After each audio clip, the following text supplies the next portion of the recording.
आज मैं आपको शिकारपुरी चिकन कढ़ाई बनाना सिखा रही हूँ। 1 किलो चिकन लिया, दही, खोया, ऑयल, टमाटर, हरी मिर्च, हरा धनिया, सौंठ पाउडर, साबित काली मिर्चें, लहसुन अदरक का पेस्ट, नमक, पिसा हुआ गरम मसाला, कुटी हुई मिर्चें, धनिया पाउडर, जीरा पाउडर। 1 कप ऑयल डाल दिया है। लहसुन अदरक का पेस्ट डालूंगी। जो मैंने नमक में मैरिनेट करके रखा हुआ था चिकन, वो डाल रही हूँ।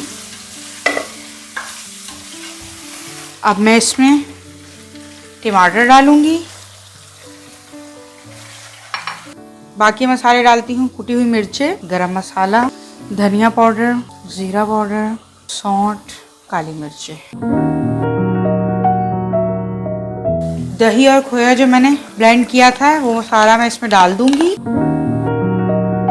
शिकारपुरी चिकन कढ़ाई रेडी हो चुकी है। उम्मीद है मेरी रेसिपी आपको पसंद आई होगी। अगर आपको मेरी रेसिपी पसंद आई है तो इसको प्लीज़ लाइक, शेयर और सब्सक्राइब कीजिए।